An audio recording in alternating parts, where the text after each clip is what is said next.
and I'm the Chief Executive of Tunbridge Wells Borough Council, and thank you very much for joining us for a call with local businesses on the introduction of the new restrictions and the various grant systems that have been introduced to help manage it. Apologies for the late notice, but information's been coming through as late as this morning, so we wanted to time it so that we had as much information as possible, but got the information to you as quickly as possible. And I guess the first thing to say is that we are, incredibly sorry that once again businesses are being forced to close, and that's happening at a time that is so critical to so many businesses. The businesses I've spoken to said this is a really important time for them. And I'm really, really sorry that, just when things were picking up, you've been required to close again. I guess just looking for some glimmers of good news, the rates in Tunbridge Wells have been and remain low, much lower than the national averages, the South East averages, the Kent averages. And the most recent figures I've seen have, numbers of people are the lowest in Kent who are COVID positive. So hopefully that's good news and will put us in a good position to come out the other side. So onwards to today's briefing. And as with the previous sessions, I'm going to act as chair and introduce the panel we have and to oversee questions. If you have any questions, you can either email, and the email address is businesscovid19@tunbridgewells.gov.uk, or you can put them in through Twitter or Facebook or via text message, and I'll get you that text message number in just a second. So what I'm going to do first of all is I'm going to introduce a number of our speakers, and I'll ask them to say a few words, and then we'll get straight on to providing a bit more detail about the scheme and to answering the various questions we've had in so far. So can I please introduce first of all David Candlin. David, do you want to say hello, and is there anything you want to say initially? Nothing in particular, just good morning to everybody. I'm the Head of Economic Development and Property, and will take you through some of the discretionary grant elements. Thank you. And next, can I introduce Jane Fineman? Jane, do you want to introduce yourself and say hello? Hello, yes, I'm Jane. I'm Head of Finance, Procurement and Parking. I'll be working with Sheila Coburn from Rebs and Bens to administer both sets of grants.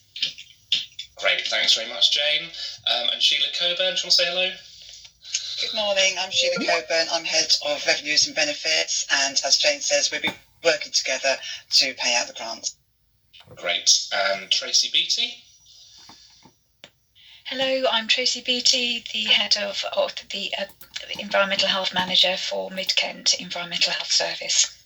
Great, and Tracy is here in particular to answer any questions you may have about the types of businesses that can remain open and the various rules and regulations. Terry Hughes is our Community Safety Manager. Do you want to say hello, Terry? Yeah, good morning. Thank you, William. Yes, Terry Hughes, Community Safety Manager, and I work closely with the police and the Safe Town Partnership in the Community Safety Unit in the Town Hall. Great. And we also have Tudor Price, I think, on the line from the Kent Invicta Chamber of Commerce, who also run the Kent Invicta Growth Hub. Do you want to say hello, Tudor?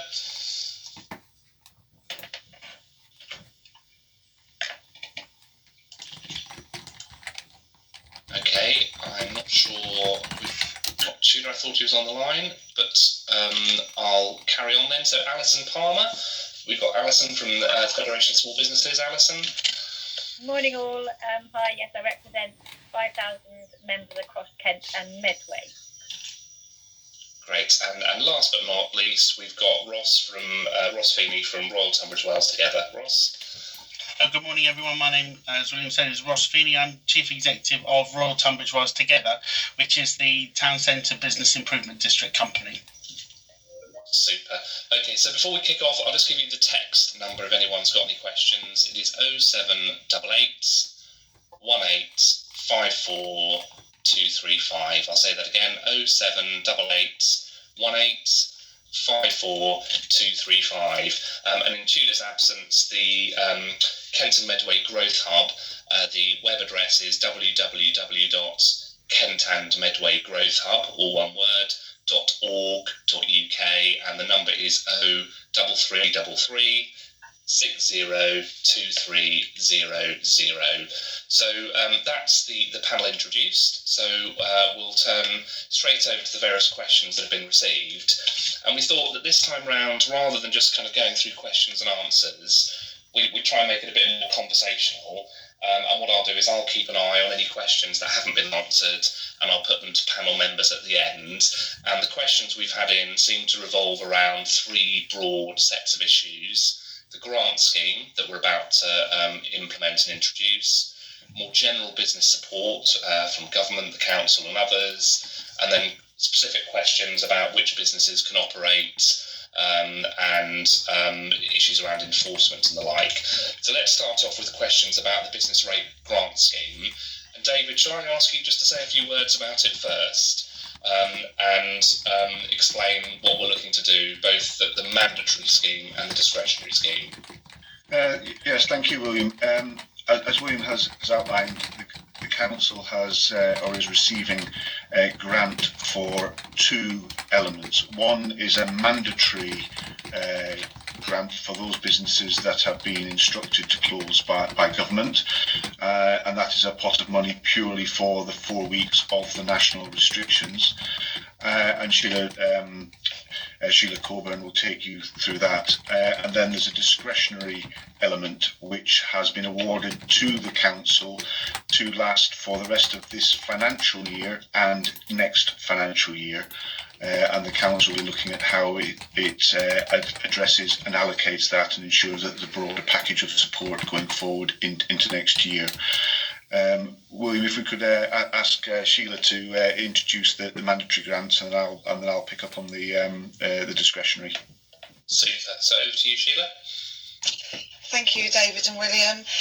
Good morning, everybody. So during the 4 weeks of the national restrictions, grants of up to 3,000 can be paid to direct ratepayers. So only those that are set up on the business rate system to pay business rates. I appreciate that some people have had a payment holiday in the retail, hospitality and leisure sector this year from business rates, so that doesn't actually stop you applying for the grant.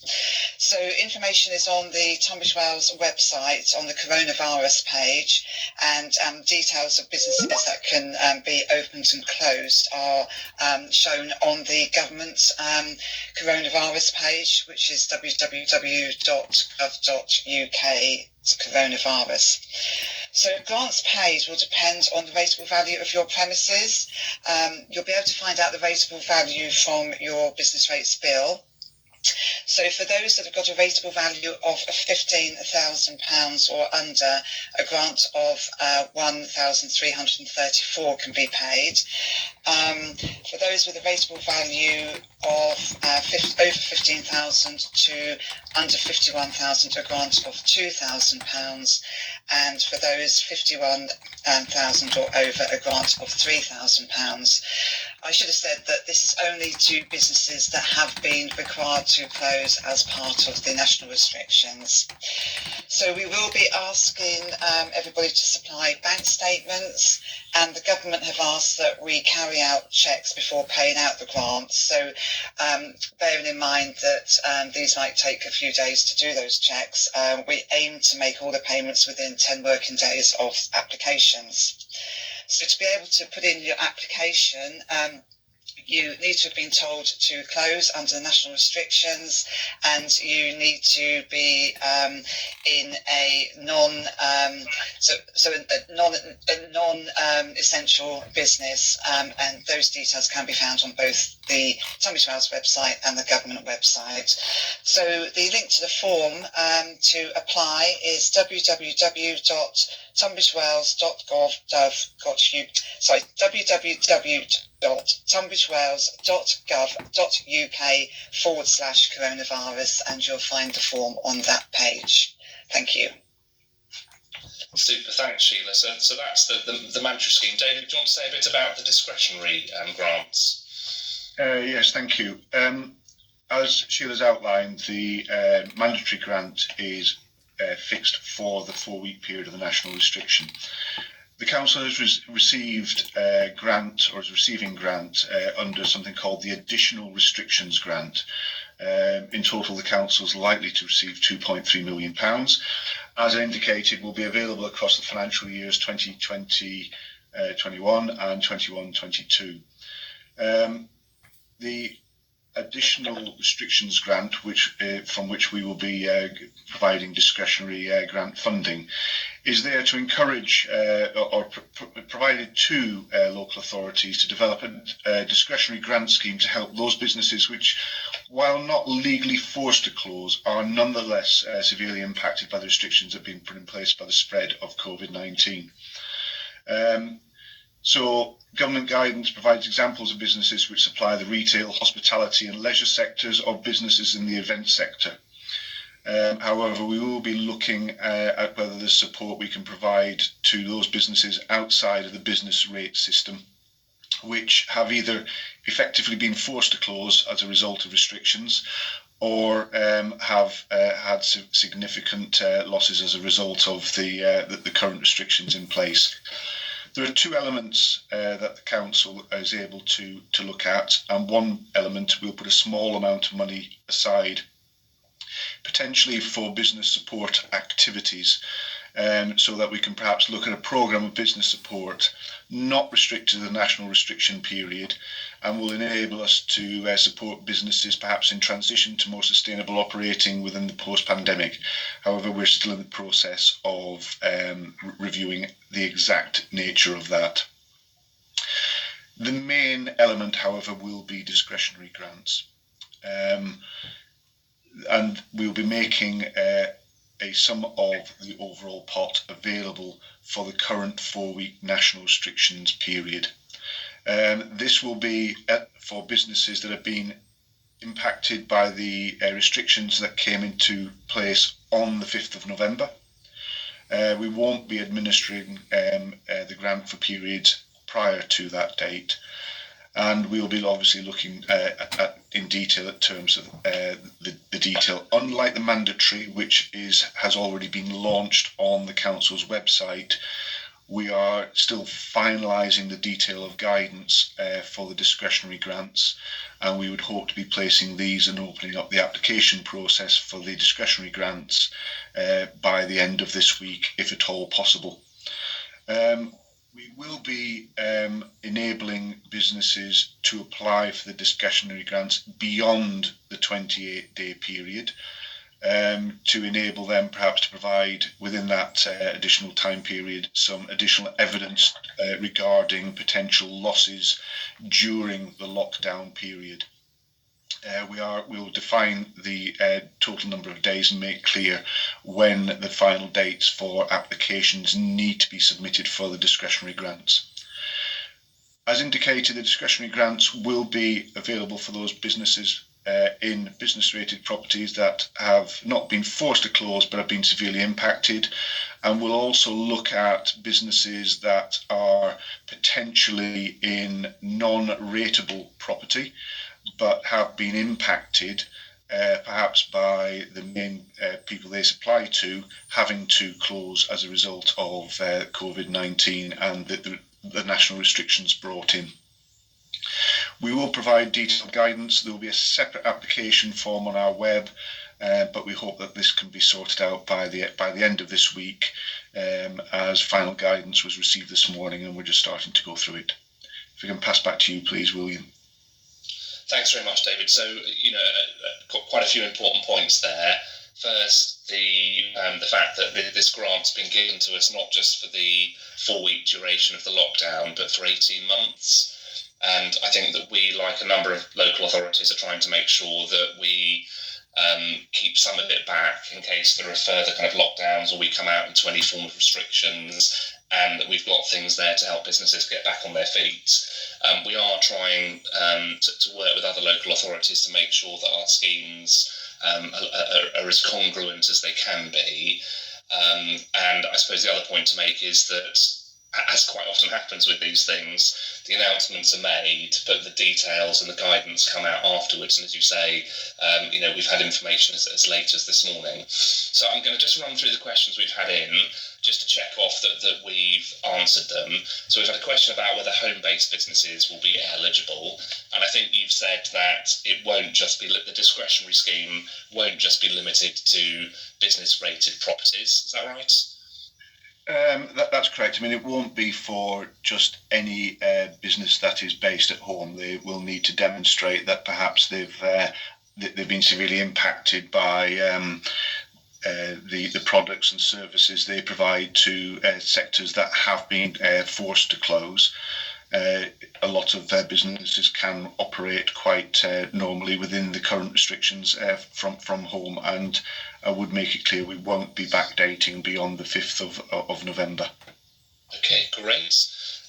We've then got someone else who said that they're office-based and they were eligible last time. Would they still be eligible? Again, it depends on whether they have either been forced to close. If they've been forced to close by the government, then they would be through the mandatory grant. If they have been impacted as a result of that and a significant impact on their business, then they may be eligible for the discretionary grant.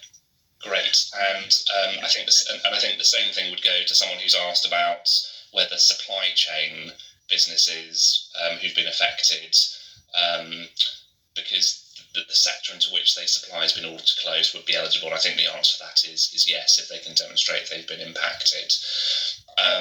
It's also possibly worth mentioning that some businesses might not actually be the rateable business. They may be in shared premises, and they may well be eligible as well. We'll finalise that in terms of the guidance. So things like co-working spaces and so on. Yes. Okay, great. And I guess the same goes for a travel agent with a shop in Paddock Wood. So with the travel agents, they should be able to get the, if they've been told that they've got to close, then they should be able to get the mandatory grants. Okay, great. Thanks, Sheila. And I think the last question here is in relation to a business that is closed but who is operating a takeaway or a click or collect service. So are they eligible for a grant? Yeah. And if so, do orders have to be placed in advance? So as I understand it, orders do have to be placed in advance, but they will qualify for the mandatory grant because they're not using their premises. People aren't going into their premises as they would normally do. So that part of their business is actually closed. So yes, they will get a mandatory grant. Okay. All right. So there's one other question on financial support more generally. I'm going to deal with that in the next section. But I think, am I right in saying all of that's been covered? So shall we then move on to business support more generally? And let's deal with that question first, which is probably kind of one for me and possibly Alison and Tudor, whether he's joined us. So the question is that the various schemes have led to some people falling through the cracks, including people who pay themselves in dividends. And is the council prepared to step in and help them? And I'm not asking for special treatment, just fairness and parity with what is being offered to support for others. And we know this is an issue. It's come up at every single one of these business briefings we've held. And I'm not trying to wriggle out of the crosshairs here, but if you just let me play my tiny violin for a second, that the council has suffered very significantly from the pandemic as well. We stopped receiving government grants some years ago, and we now rely very heavily on income, largely from car parking, but other things as well. And that's been dealt an absolute hammer blow, such that we, in the early days, were losing £1 million a month on a £13 million net revenue budget. So the council simply isn't resourced to manage some of these issues, and we are a very centralised state, and things like this really need to be picked up by the Treasury. So I think maybe I'll bring in Alison, who can talk a bit about what the FSB is doing on behalf of these sorts of businesses in terms of lobbying with the Treasury. Alison, do you want to come in? Yes, certainly. So our head office team are working quite hard on talking to HM Treasury about the 3 million self-employed who've been left out of the support packages. Apparently, I'm afraid HM Treasury has said, well, it's very complicated and it's hard to tell one group from another. We're going back with recommendations. So actually, there's targeted support package for instance, company directors. So those who are limited company directors who pay themselves dividends. So we've been working on that throughout, but we're ramping that up because it's been too long now that they've been overlooked. So we're going to be asking for targeted support packages that will last them through until spring, really. So any case studies are very helpful. We've got evidence and we're going with specific recommendations to government, but individual case studies are really helpful to illustrate how this group has been overlooked and how the business has been impacted. So we're absolutely working hard on that one. And certainly some of the announcements have been very helpful. Absolutely these new discretionary grants, we'd like it to be the same results, the same financial packages as it was in March. It's the same situation, theoretically. But so that is going on behind the scenes. So anyone's welcome to contact me with their individual case studies, which are always very helpful. Thanks. Great, thanks a lot, Alison. And I know it's something also that Greg's taken up with the Treasury, and I've raised in every call I've had with ministers as well. So let's carry on with this kind of second tranche of questions, which is around support for businesses. And maybe I could invite Ross just to say a few words about the sorts of things that the Royal Tunbridge Wells Together, that the Business Improvement District is doing. Ross, do you want to have a quick chat? Yes, absolutely. Thanks. So, for those that have ventured into the town centre in the last couple of weeks, you will see that the Christmas lights are currently being installed, and we hope to have those finished by next week, so that when the lockdown ends, there's that sort of fabulous Christmas feeling around the town centre. We're doing a lot of marketing and promotion at the moment. The main message that we're pushing out is that whilst people are on lockdown at the moment, it's a great opportunity to sort of do some Christmas browsing online, but we'd encourage them as much as possible to wait until the lockdown ends to do their shopping in store. We know that a lot of retailers, including the RVP shopping centre, will be opening for extended hours between the 2nd of December and Christmas Eve if they're able to. So there'll be plenty of opportunities to come and shop in store. And what we'll be launching next week is an online gift guide for which retailers across the town centre have been contributing to over the last couple of weeks. It will be obviously free to access, and there'll be some really fantastic gift ideas on there for people to come and do their shopping in Tunbridge Wells after the lockdown. We've got some good competitions that we're running with some of the local press as well, which will be out there for some cash prizes to help boost sort of Christmas for some lucky winners. And we're also working with the Mayor's Toy Appeal this year. We're offering a £500 raffle prize for anyone that donates a toy to the raffle that they've bought from a store within Tunbridge Wells. So we're doing a lot of promotion to encourage people to sort of continue coming out in Tunbridge Wells after the lockdown, and to make sure they do their shopping. And we're sort of currently in negotiations, I hope it's all right to say this, in negotiations with the team at the council to see if we can bring in some form of parking offer between the end of lockdown and Christmas Eve to encourage people to come back into the town centre. Super, thanks very much, Ross. So I'll pick up a few things, and then maybe Alison and Tudor, if you want to add anything about areas outside of the town centre more generally, feel free. So we've had a few questions about Christmas, and we realise how important Christmas is to businesses. Specifically, we've been asked about whether the council will go ahead with the ice rink. So the answer to that is we hope we will. So I've spoken to government asking whether ice rinks are included in the list of businesses that are required to close, and they've said indoor ice rinks are. So I've asked what about outdoor ice rinks, and they've got back to me yesterday saying that yes, outdoor ice rinks are required to close. We are very much hoping to run the ice rink. It will clearly have to be different because of social distancing, but we are just taking advice on whether we are able to run it in a COVID secure way, and hopefully we'll have an answer for you shortly. Ross has picked up a lot of other issues to do with Christmas.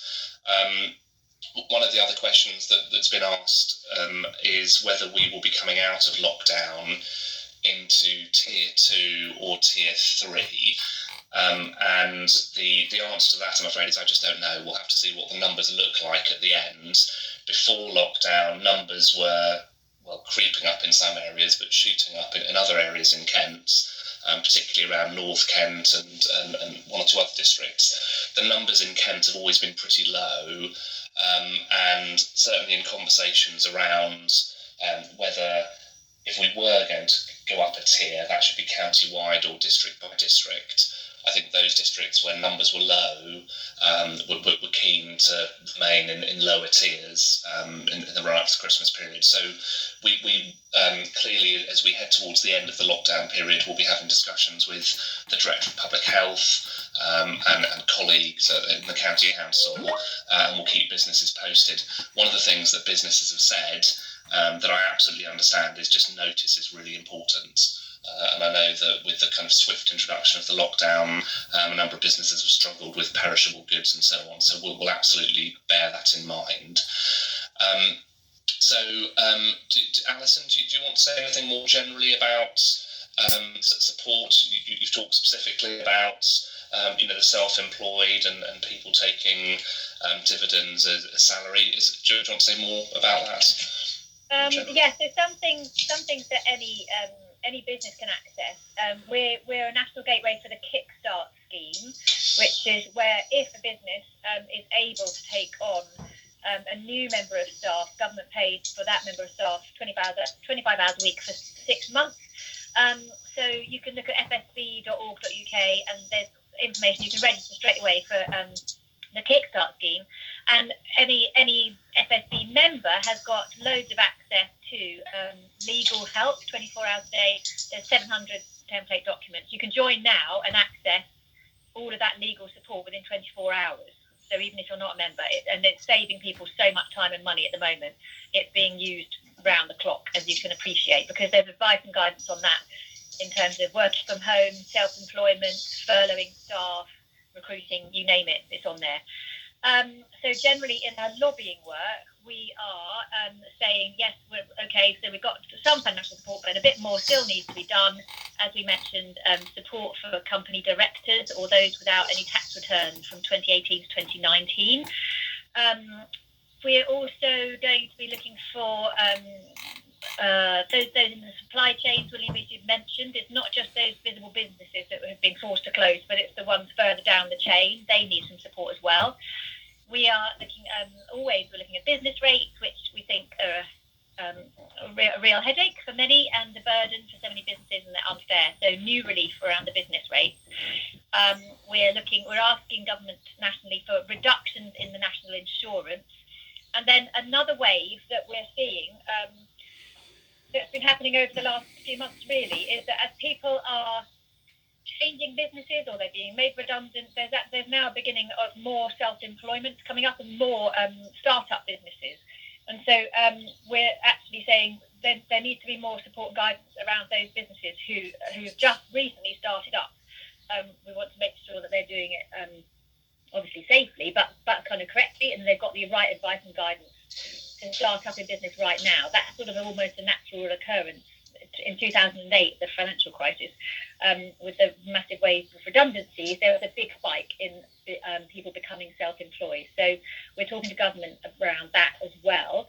And then kind of more obviously, just to keep everyone safe and to help businesses get back to doing what they're doing, we're talking a lot about making sure the test and trace system works well. So all of those conversations are ongoing with our team, either with ministers or with HM Treasury, keeping us busy, as you can imagine. Quite. Okay, thanks very much indeed. I don't think Tudor's on the line, but a few people have asked about where they can go for just to talk about business support options, such as the furlough scheme and the self-employment income support scheme, and there are a giddying array of support packages available. And I gave the details earlier on. You can contact the Kent and Medway Growth Hub. The number one more time is 03333 602 300, and the web address is www.kentandmedwaygrowthhub.org.uk. Kent and Medway Growth Hub, all one word, .org.uk. So I think the only things that we haven't picked up in that are, first of all, whether businesses can open for longer between now and Christmas Eve. So, Tracy or Ross, are there any prohibitions on that? I wouldn't have thought so, provided they stay within licensing laws. Oh, I'm not aware of any, William. I think that, yes, as you say, sort of licensing laws would be the principal guide, and local arrangements, which Ross might have more information on. I guess the key thing, Ross, would be just if people are doing that, advertising it so people are aware. Yes, absolutely.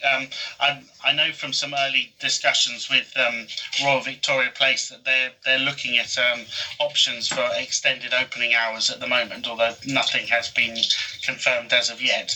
And what I would say is, if there's a significant number of retailers that, or any business that wants to stay open longer, then let us know and we can coordinate some promotion around that so that local people know what the extended opening hours are going to be.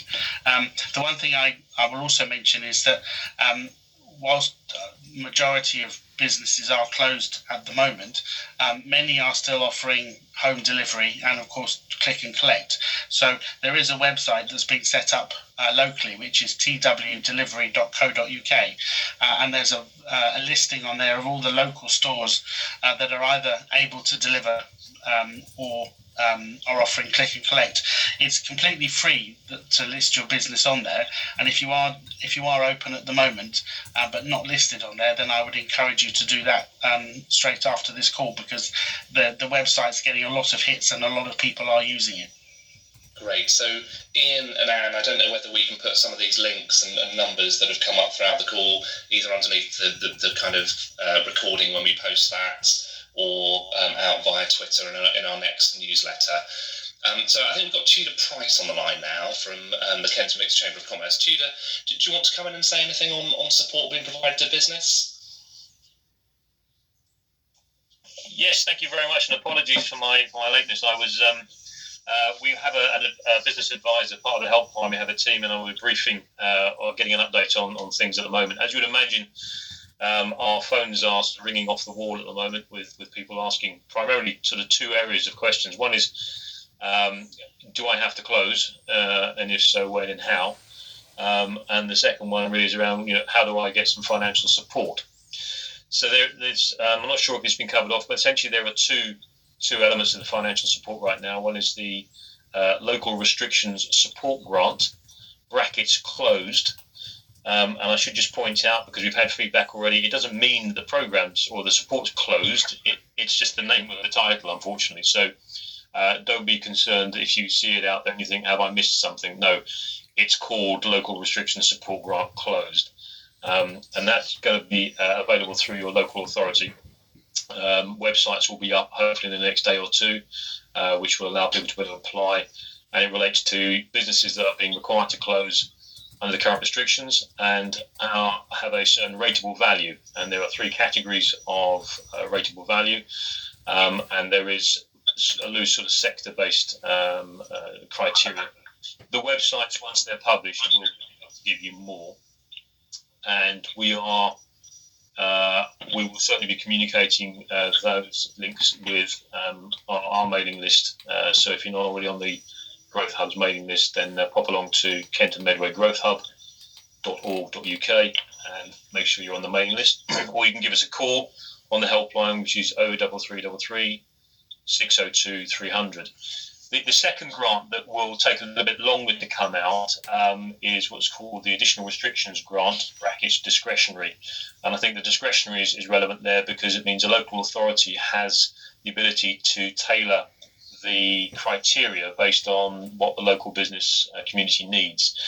Necessarily then, that will take longer for them to actually produce the criteria and the process. And obviously we're expecting that to come out maybe over the next week, 10 days or so. But again, that will be published on the local authority's website. Once the link is available again, we'll make sure we share that.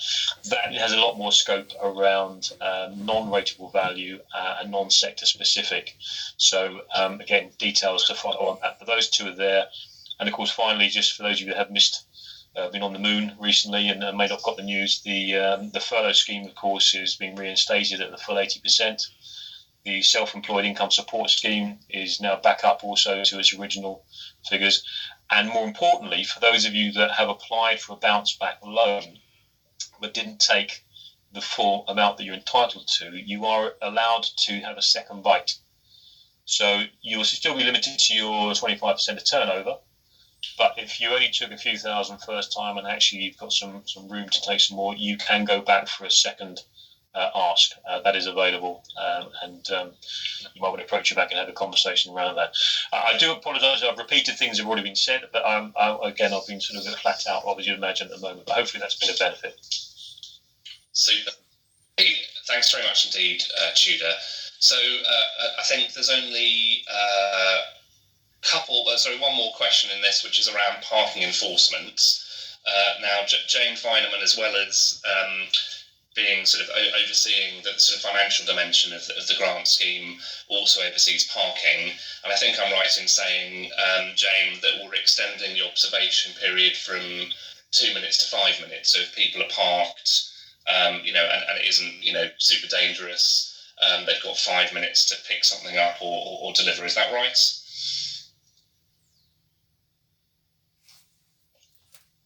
Jane, you on the line?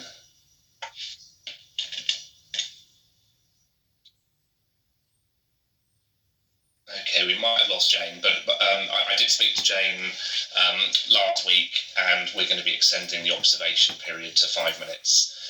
So the third and final tranche of questions relate to issues to do with enforcement and the rules. And Tracy, can I invite you just to talk a little bit about that, and then I'll hand over to Terry, and I'll mop up anything you haven't answered at the end.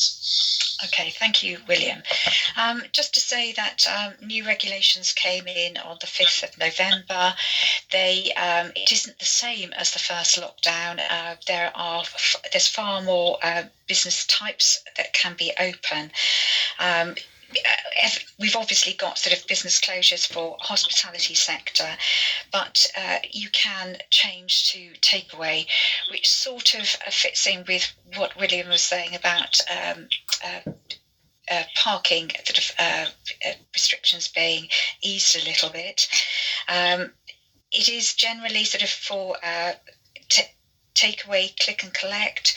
And there are sort of some rules whether you operate after 10 o'clock. All alcohol sales have to be by pre-order. And the other sort of changes, sort of retail, there are far more areas of businesses that can be open during this lockdown. It is divided by essential and non-essential retail, but non-essential retail can still have click and collect, which is something that Ross has mentioned, and I'm heartened to hear about the dwdelivery.co scheme, which is up and running. We do have officers going out checking that businesses are closed, and we have some officers or contractors working with us on checking on the nighttime economy as well. Terry, have you got anything else that you want to ask about that? No, not on that specifically, on the business side of it, Tracy, but I'll come in with some more public realm or people-based conflicts once you're finished. Okay. Yes, just to sort of say that we are sort of trying to support businesses where we can with advice and guidance. And if you want to contact Business COVID-19, those email questions or queries can be passed on through to Environmental Health.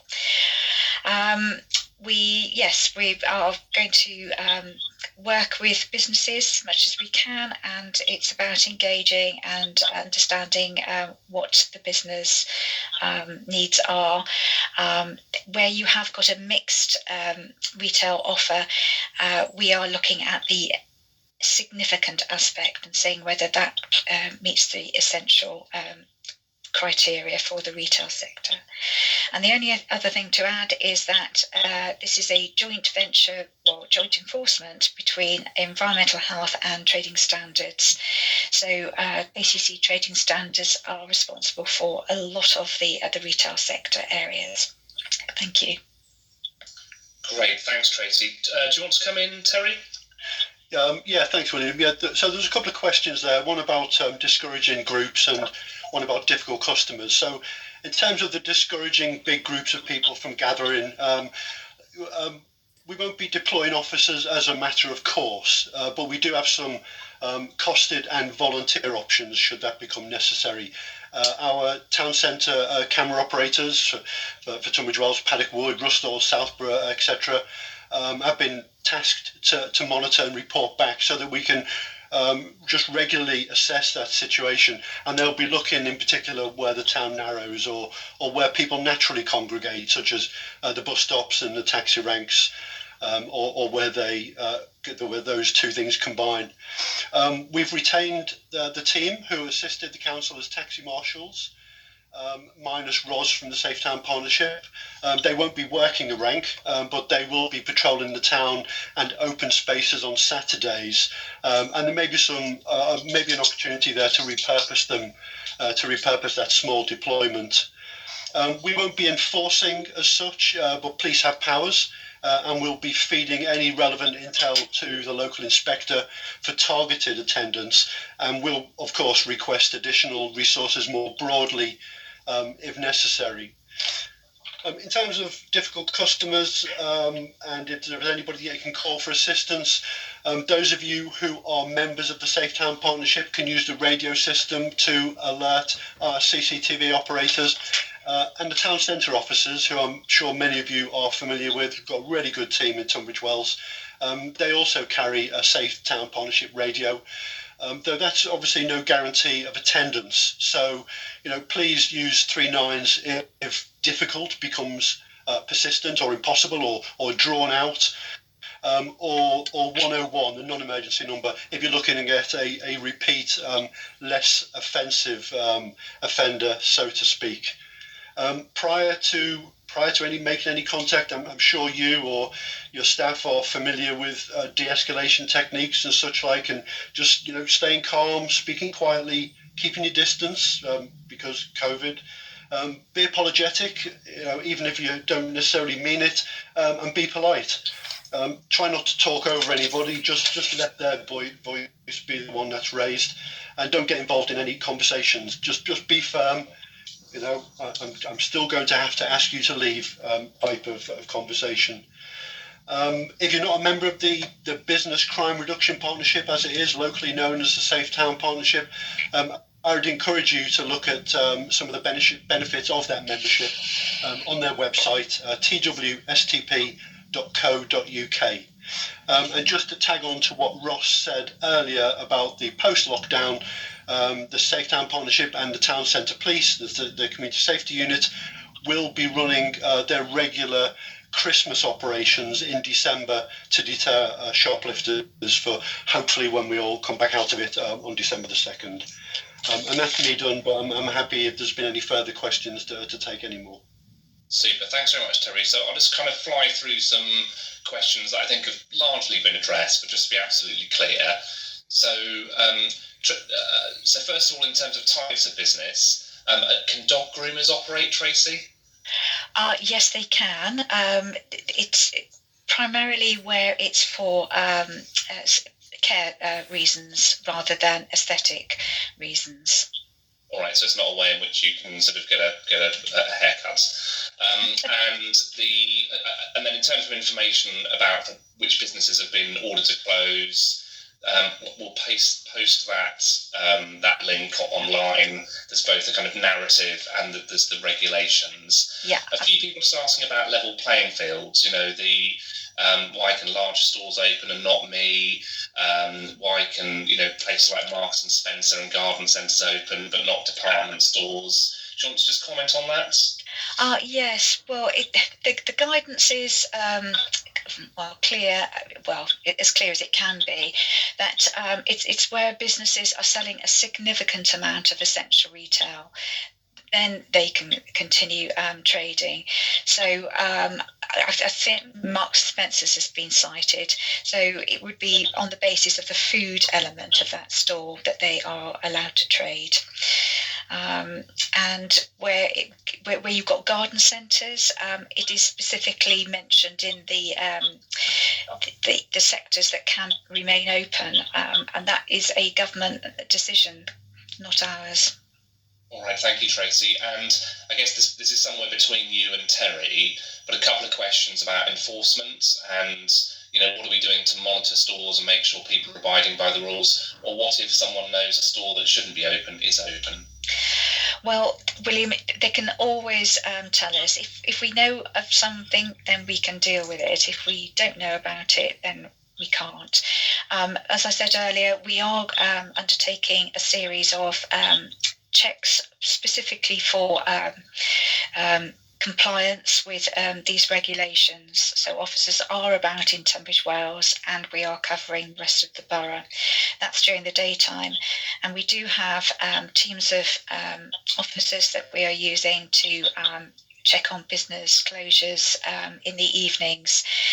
The officers are generally finding that sort of in small villages, the pubs are closing, but a lot of people have modified their business to take on takeaways and do delivery services. So we're only too happy to provide support or sort of advice through that business COVID-19 email, or if they want to contact us directly. Okay, so and on the kind of issue of takeaways or click and collect, can the public come into premises for that, or do products need to be left outside? Where there isn't any alcohol, they can go onto the premises to order and collect before 10 o'clock. After 10 o'clock, all sales of food and alcohol have to be by pre-order. Okay, that's really helpful, thank you. And but people saying, inevitably at times like this and tragically, you tend to get increased instances of fraud. How will people know that an inspection visit is genuine? We've all officers carry ID, so the environmental health officers will have a picture ID, and it should have the Tunbridge Wells logo on that. Where we are using outside agencies, they will also have an ID which notifies that they're working for the council. So please challenge. It has happened. We undertook some inspections last weekend, and one proprietor came out with a golf club, which I was a bit concerned about, only because what does it say about his clientele? But we are more than able to sort of provide that sort of assurance to businesses. Blimey, so he wasn't sort of offering a click and collect service for golf wares. Yeah. All right. And the Terry, will people be discouraging big groups of people from gathering, enforcing social distancing? I think in the run up during kind of half-term week and the run up to the lockdown, there was quite a bit of this. Yeah, there was, William. We did have some officers out, and as I said earlier, we will be using our camera system to make sure that we can target specifically some groups. Obviously, there's some concern over open spaces, not necessarily around the town centre and the businesses, but the open spaces in general, and that's where we're still trying to focus some of our attention. And young people, obviously, who are not greatly looking forward to being locked up again for another month. So there will be some targeted deployments, and we have the volunteers and the street pastors who usually work in the nighttime economy, but obviously we're not able to do that at the moment. They've offered their services as well. So if we need to call upon them, we'll have them to use their persuasive techniques to make sure people disperse. Okay, and I think the last question I've got, though, and I'm monitoring whether there's anything coming in via email or text, and I guess it's probably for Tracy or maybe Ross, or maybe even Tudor. Is there someone that businesses could talk to for advice about making premises COVID secure, either during the kind of lockdown or maybe in preparation for things reopening? William, first of all, I could say that the government have got good advice on their website, and because the rules keep changing, I would always advise people to go to the government website for what the latest rules are. But of course they can contact environmental health, and we would give them some guidance that should they need that. But I'm also certain that that would be available via Ross and Tudor's organisations as well. Yeah, absolutely. The advisors are obviously kept up to date with the information, and we attended the recent trading standards briefing, which I think that the challenge is, and I'm sort of sympathetic to Tracy and Terry and the team there, because quite often, obviously, businesses are looking for absolutes, definitive in sort of guidance as to whether they can or can't open. And I know that's not always available. What we found quite useful in some of the webinars we've been running so far and the information we've been dispensing has been advising businesses, first of all, if you're doing the right thing, trading standards and environmental health are not looking to issue fines, they're not looking to penalise you. So, they need to sort of maybe not be so anxious about getting it wrong, because actually the worst that will happen is you'll be shown how to get it right, and, that'll be all fine. The second thing really is to try and pick through the guiding principles here. If you're not sure and you can't get through to talk to anybody, or you can't get a definitive answer, consider some of the guiding principles here, which, like Terry was just saying, if you decide to do a takeaway service, what you don't want to do is suddenly put benches outside your property, because that's going to create a gathering of people. And of course, what we're trying to do is to stop people gathering. If you're bringing people into your premises to do click and collect, again, you don't want them sort of all gathering outside your shop. Maybe you need to have timed collections so that people aren't gathering. So again, think about the principles. And the other one that sort of is in there, again, to help really is around, there's quite clearly, and again, Tracy, probably just correct me if I'm wrong here, but there's quite a steer from government in the guidance around trying to support young people to make sure that their education, their welfare and their well-being is maintained throughout this. And therefore, there's a lot of youth groups and sort of organisations that are being encouraged to continue to operate on the basis that it's very much around supporting young people and making sure that they are impacted least by these changes. Yes, Judy, you're right. It's educational support, wraparound, I think they call it, isn't it? That's right, yeah. So I think if businesses will sort of just try and keep those not sure, and again, everyone's flat out at the moment, even ourselves in terms of telephone calls and stuff, we'll always try and get back to you if we couldn't get through. But if you're not sure, again, read the website on the government website, try and talk to the support people around you, and if not, then bear those principles in mind, and I'm sure you'll always be the right side of the law. Sure thing. Okay. I would just if I could just come in on that and just add that we have, for businesses in the town centre, we have supplies of visors. For individual team members, we have sneeze guards, we have all sorts of posters that businesses can place around their premises, whether they're office based or retail based. So if we've supplied over 130 businesses already, but if any of those companies or businesses need to have their supplies replenished, or there are any other companies out there that need any of that collateral, then please let us know. Great, thanks very much indeed. So, I guess a few things from me, just in closing. So, thanks again very much for everyone who's posted questions or listened in. We'll make sure that we have the recording of this up, posted by the end of the day, and we'll put the links on social media. We'll also put out the various links it's worth checking on. If you're interested in the business rate grant scheme, if you go to our website, there's a yellow banner at the top entitled COVID-19. Click on Read More, and that takes you through to our coronavirus updates. And there's a link there which says advice and support for businesses, and there's details there of the local restriction support grants.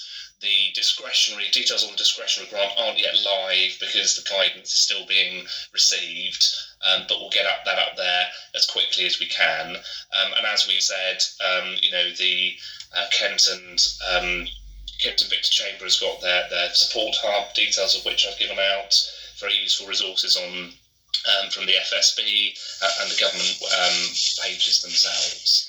So I don't think there's anything from Tunbridge Wells staff. I'm going to see whether Ross or Alison want anything else to add, just in closing. Ross? Just a reminder to retail businesses in particular that we will have our online gift guide available shortly, which will be on a bespoke website through twchristmas.shopping, and to encourage as many retailers as possible to let us have some of their inventory that we can list on there, and just to again encourage as many businesses as possible that are still operating a limited service either by delivery or click and collect to register with twdelivery.co.uk. Great, thank you. Alison, do you want to add anything? Yeah, sure. I'd like to say good job by Tunbridge Wells Bid. I think Ross, the way that you're supporting the businesses on the click and collect is really helpful. Not all bids are doing it this way, so I'd really encourage other Tunbridge Wells businesses to get onto that free service. That's really good. I think it is quite confusing for a lot of small businesses, but there is help and advice and guidance available.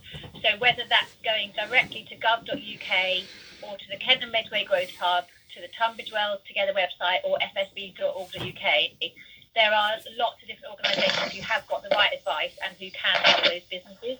So fingers crossed our lobbying will get through some more money, and best of luck to all the businesses in this situation.